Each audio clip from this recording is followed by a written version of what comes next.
인간의 모든 불행은 조용한 방에 앉아서 휴식할 줄 모르는 데서 온다. 파스칼의 말입니다. 여러분 어떻게 사십니까? 독일에서 활동하는 철학자 한병철은 현대사회를 피로사회라 했습니다. 모두들 필요하다 입에 달고 사는 사회. 모든 피곤, 모든 피로가 다 나쁜 것은 아닙니다. 열심히 일하고 난 후에 찾아오는 적절한 피로, 보람과 만족과 함께 올 수 있습니다. 그러나 우리 삶에 심각한 피로, 치명적인 피로가 있습니다. 마가복음 14장에 예수님의 이야기입니다. 돌아오사 제자들이 자는 것을 보시고 베드로에게 말씀하시되 시몬아 자느냐, 내가 한 시간도 깨어 있을 수 없더냐, 시험에 들지 않게 깨어 있어 기도하라. 마음에는 원이로되 육신이 약하도다 하시고 다시 나아가 동일한 말씀으로 기도하시고 다시 오사 보신즉 그들이 자니 이는 그들의 눈이 뭐라고요? 심히 피곤함이라. 그들이 예수께 무엇으로 대답할 줄을 알지 못하더라. 예수님의 부탁입니다. 내가 기도하는 동안에 나를 위해서 기도해달라. 아니요, 기도도 아닙니다. 그냥 깨어 있어달라, 함께 있어달라고 부탁했습니다. 베드로는 예수님을 사랑했습니다. 내가 주님을 위해서 생명이라도 바치겠습니다 하는 열정이 있었습니다. 이 약속을 지키지 못했지만 적어도 이 마음은 진심이었습니다. 어떤 희생을 치르고라도, 심지어 목숨을 바치고라도 예수님을 사랑하고 싶은 마음이 있었습니다. 그러나 그렇게 하지 못했습니다. 나와 한 시간 동안만 함께 깨어 있어 달라. 예수님 평생에 걸쳐서 가장 간절한 개인적인 부탁이었습니다. 그런데 베드로는 그 순간 그 부탁을 들어드리지 못했습니다. 왜 예수님의 간절한 소원을 못 들어주었나요? 피곤해서. 지나고 나면 얼마나 후회가 남는 순간이었을까요? 우리의 모습과 비슷합니다. 내가 사랑하는 사람을 왜 실망시키지요? 그냥 그저 피곤해서 그렇습니다. 내가 바쁘게 살다 보니 아이들과 함께 해줄 시간이 없잖아요. 아내의 말을 들어주고 남편을 배려하고 부모님 마음을 헤아리고 시간이 없습니다. 아니, 마음에 여유가 없습니다. 힘들게 살다 보니 마음도 거칠어지고 말도 거칠어지고. 사랑하지 않는 건가요? 사랑합니다. 그냥 우리는 바쁘고 피곤할 뿐입니다. 베드로가 왜 그랬을까? 뭐 하느라고 그렇게 피곤했을까? 마가복음 13장 1절에 보면요, 예수께서 성전에서 나가실 때에 제자 중 하나가 가로되 선생님이여 보소서 이 돌들이 어떠하며 이 건물들이 어떠하니까? 라고 번역된 이 말은 어떠합니까? 뭐 괜찮습니까? 이게 아니고요, How great! 굉장하죠.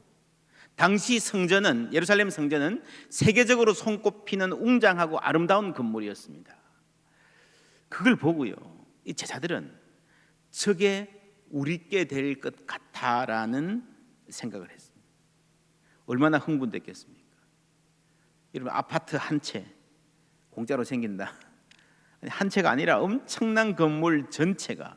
여러분, 예수님이 예루살렘 성에 입성할 때에 수많은 사람들이 길에 나와서 호산나 다윗의 자손이여 환호했습니다.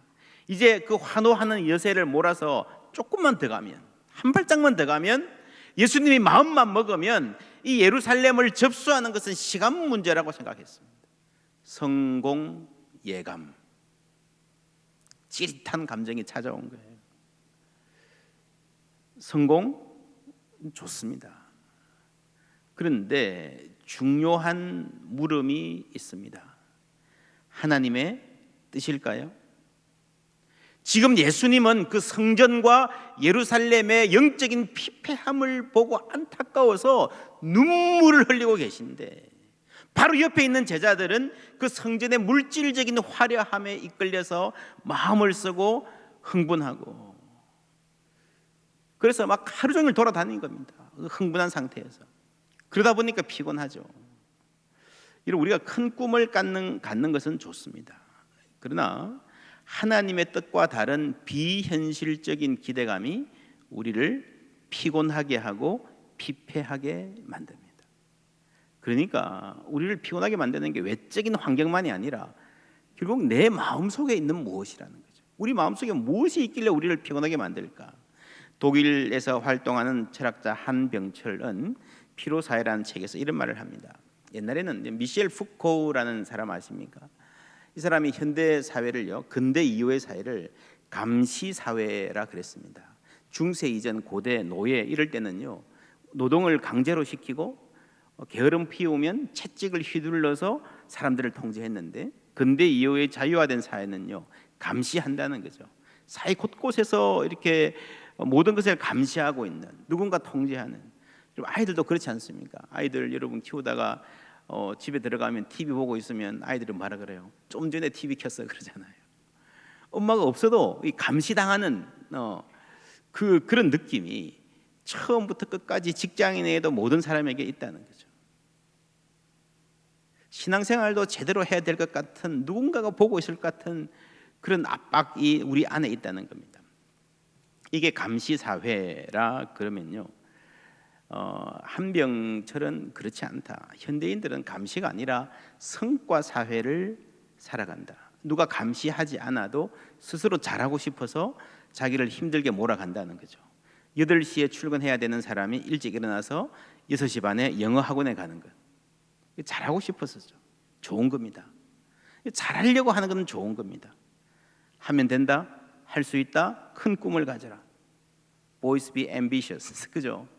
좋은 거예요, 그거 자체는. 근데 좋은 거일 수 있지만 그게 과잉이 될 때에 사람을 피폐하게 만든다는 거죠.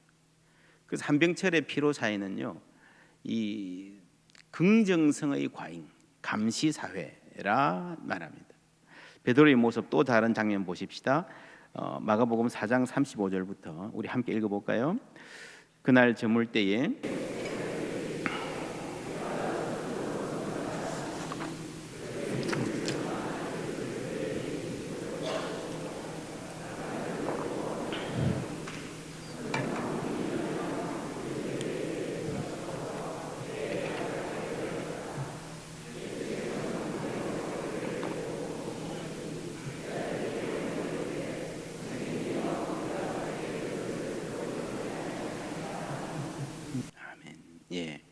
겟세마네 동산에서 예수님은 제자들에게 깨어 있기를 요구했는데 제자들은 어떻게 했습니까?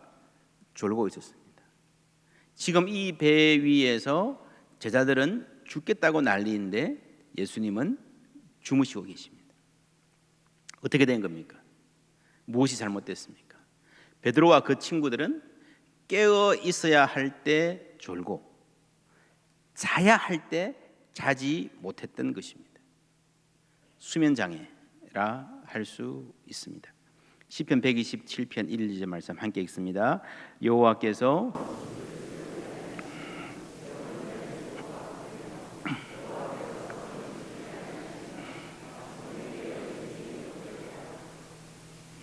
그러니까 일찍 일어나고 늦게 누우며 수고의 떡을 먹음이 헛되도다. 그러므로 여호와께서 그의 사랑하시는 자에게는 잠을 주시는도다. 무슨 약속을 해주셨습니까? 여호와께서 그의 사랑하시는 자에게는 뭘 주신다고요? 사업을 잘 되게 해주신다? 하는 것마다 대박나게 해주신다? 아니고요. 뭘 주신다고요? 잠을 주신다. 여러분, 뭐가 더 귀합니까? 뭐가 진짜 복입니까? 사업 잘 되는 것, 잘 자는 것. 여러분, 둘 중에 하나 고르라면 여러분 뭐 고르겠습니까? 미국 역사상 가장 부자 락펠러, 감당할 수 없이 많은 돈을 벌었습니다. 그런데요, 상당히 오랫동안 불면증에 시달렸습니다. 죽을 지경입니다. 그 엄청난 돈을 가지고 먹을 수 있는 게 겨우 하루에 우유 한 잔, 비스켓 2개였다고 합니다. 락펠러 참 독특한 사람이네. 그렇습니까? 아니에요. 한국 속담에도 있지 않습니까? 천석구는 천가지 걱정, 만석구는 만가지 걱정. 이 정도면 여러분 상당히 보편적인 현상이라 해야 하지 않을까요? 여러분, 이 사람은 누가 감시해서도 아니고요, 스스로 성과를 많이 높이고 싶어서도 아니고 불안에 시달렸을 뿐입니다. 저는 이렇게 정리를 해봤습니다. 미셸 푸코가 감시사회, 부정성의 과잉, 한병철이 성과사회, 긍정성의 과잉이라 그랬다면요, 지금 우리 사회는 고립사회, 불안의 과잉입니다. 몇 해 전부터 한국에 유행하는 말이 있습니다. 각자 도생. 무슨 말이에요? 각자 도생. 내 인생 내가 알아서 책임지고 챙겨야지, 누가 어떻게 해줄 사람이 없다는 거예요. 그리고 그 세상은 어떤 세상인가 하면은 고위험 사회입니다. 언제 어떤 사고와 재난이 일어날지 모르고요, 그리고 잘 다니는 직장 하루아침에 잘리면요, 사회 안전망이 전혀 되어 있지 않는 고위험 사회에서 고립되어 있는 개인. 얼마 전에 혼밥 이런 말도 했지만요, 이것이 우리를 얼마나 심각하게 이 사회가, 이 고립 사회가 불안으로 몰고 가는지 모릅니다. 형제 자매라 하더라도 형제의 아픔을 모르고 챙길 수 없는 사회가 점점 되어가고 있습니다. 결국 우리를 쉬지 못하게 하는 가장 큰 요인은 이 불안입니다. 우리의 마음이 왜 이렇게 거칠어져 있고 우리의 말투에 왜 이렇게 가시가 돋쳐 있습니까? 그것도 내가 사랑하고 싶은 사람에게. 우리가 왜 그렇죠? 내 인생 우리가 다 소중하게 여기는 사람에게 사랑의 삶을 살 수 없는 게 불안하고요, 고립되어 있다는 느낌 때문에 그렇습니다. 내 인생 누가 함께 해줄 사람이 있다면, 내 염려 누가 조금 맡아줄 사람이 있다면 좀 다르지 않을까요? 베드로전서 5장 7절 함께 읽습니다. 너희 염려를 다 주께 맡기라.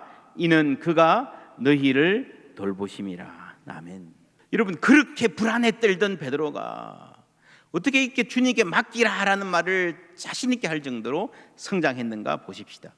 사도행전 12장에 보면 이런 말이 나옵니다. 그때에 헤롯 왕이 손을 들어 교회 중에서 몇 사람을 해하려 하여 요한의 형제 야고보를 칼로 죽이니 유대인들이 이 일을 기뻐하는 것을 보고 베드로도 잡으려 할새 때는 무교절 기간이라 잡음에 옥에 가두어 군인 넷색인 넷식인 네 패에 맡겨 지키고 6월절 후에 백성 앞에 끌어내고자 하더라. 이에 베드로는 옥에 갇혔고 교회는 그를 위하여 간절히 하나님께 기도하더라. 헤롯이 잡아내려고 하는 그 전날 밤에 베드로가 두 군인 틈에서 두 쇠사슬에 매여 누워 자는데 파수꾼들이 문 밖에서 옥을 지키더라. 제가 은혜 받는 부분은요, 이 베드로가 누워 잤다는 데 있습니다. 여러분, 하나님이 구해 주시지만요, 그건 하나님이 할 일이고, 그죠? 베드로의 신앙의 성장을 보여주는 건요, 여기서 누워 자는 겁니다. 가능하겠습니까? 내일이면 죽습니다. 그것도 아주 폭력적이고 잔인한 방식으로 수치스럽게 죽어갈 것입니다. 그런데 잤습니다. 걱정되지 않았을까요? 두려워하지 않았을까요? 분명한 구원의 확신이 있으면 그럴 수 있습니다. 맞아요. 그런데 여러분, 구원의 확신이 있어도요, 바울은 분명히, 베드로도 분명히 지금 눈 감으면 바로 다음 순간에 천국에서 주님의 품에서 눈 뜬다는 확신이 있었습니다. 그런데 그래도요, 제가 베드로면 그랬을 것 같아요. 하나님, 내게는 사명이 있잖아요. 했을 것 같아요. 베드로는 지금까지 계속 실수하고 주님 마음 아프게 하고 부끄러운 일을 많이 남긴 사람입니다. 그러나 이제는 달라졌습니다. 정신 차렸어요. 성령 충만했습니다. 베드로 한 사람이 정신 차리니까 예루살렘이 발칵 뒤집혔습니다. 한 번 설교에 수천 명의 교회가 세워졌습니다. 그러니까 이제 뭐 좀 제대로 살아보려고 하는 참이에요. 여러분, 정들자 이별이란 말이 있잖아요. 그보다 더 슬픈 거는요, 이 철들자 죽는 겁니다.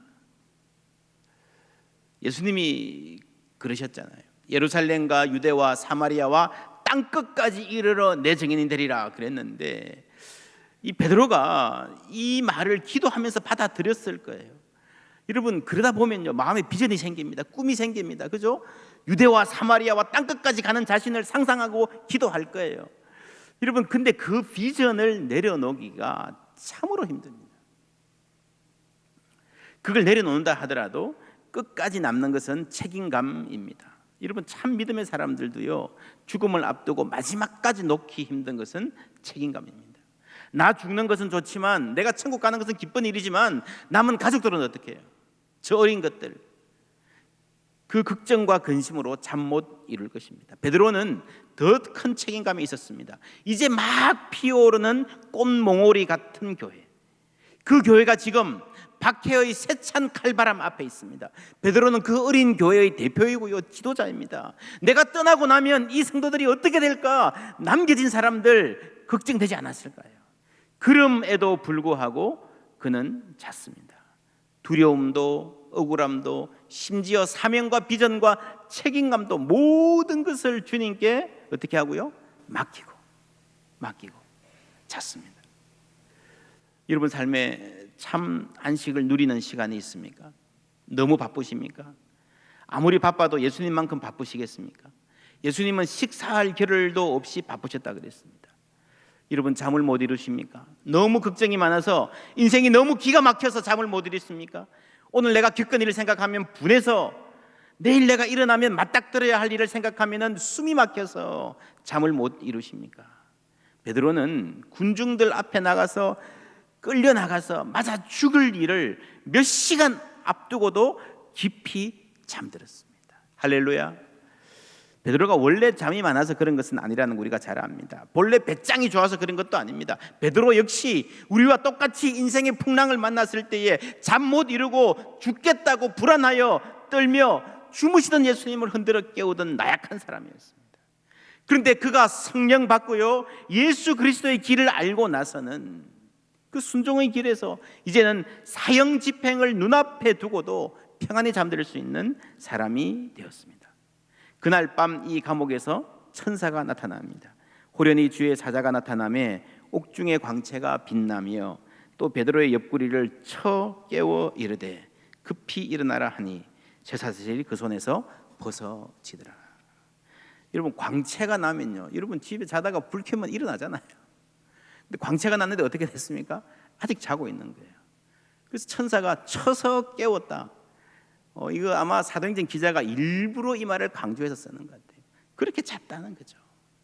베드로전서 5장 7절 다시 한번 함께 읽습니다. 너희 염려를 다 주께 맡기라. 이는 그가 너희를 돌보심이라. 할렐루야. 이 말이 쉽게 하는 말이 아니죠. 베드로가 쉽게 이 지점에 이른 것이 아닙니다. 오랫동안 주님께 순종하고 주님과 동행하는 삶을 통해서 마침내 맡겨라, 자신 있게 말할 수 있는 단계에 이르렀습니다. 이것이 영성입니다. 우리에게도 이런 은혜가 있기를 주님의 이름으로 축원합니다. 이 영성의 핵심은 예배의 삶입니다. 여러분 예배는요, 이 온 우주의 주인이 하나님이시라는 고백입니다. 그 안에 뭐가 포함되어 있는가 하면요, 내 인생도 우리 가족도 하나님 손안에 있습니다라는 고백이 포함되어 있는 줄 믿습니다. 내게로부터 눈을 들어 주를 보기 시작할 때 주의 일을 보겠네. 모든 시선을 주님께 드리고 살아계신 하나님을 느낄 때, 여러분 이 세상에는요 우리의 시선을 빼앗는 염려거리가 너무 많습니다. 이것도 걱정 저것도 걱정이에요. 걱정에서 조금 해방되면 뭐가 찾아옵니까? 이것도 갖고 싶고 저것도 하고 싶고 욕망이에요. 욕망이 조금 사그라들면 뭐가 찾아옵니까? 평안이 옵니까? 아니에요. 이놈도 보기 싫고 저놈도 믿고요, 시기와 질투도 우리 마음속에 얼마나 많은지 모릅니다. 이렇게 우리의 시선을 빼앗아가는 세상에서 하나님께 시선을 돌릴 수 있다면 복된 사람인 줄 믿습니다. 그래서 예배가 복이에요. 하나님께 가까이 함이 내게 복이라. 예배는 내 인생의 주인이 하나님이시라는 고백입니다. 그래서 진정으로 예배하는 사람은 주님께 맡기고 안식할 수 있는 사람입니다. 그리고 주님께 위로받고요, 예배하는 사람만이 나아가서 주의 평안을 나누어 줄 수 있는 것입니다. 우리가 진정으로 예배하기 시작하면 우리 가정이 예수님 때문에 복된 가정 될 줄 믿습니다. 이 세상은 서로 경쟁하고 서로 이용합니다. 내 능력으로 내 가치를 증명해 보여야 하는 세상, 엄청난 압박 가운데 우리가 살아갑니다.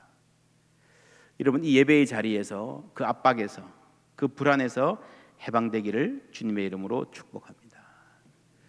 그런 점에서요, 사실 이 목회자들은 불쌍한 면이 있습니다.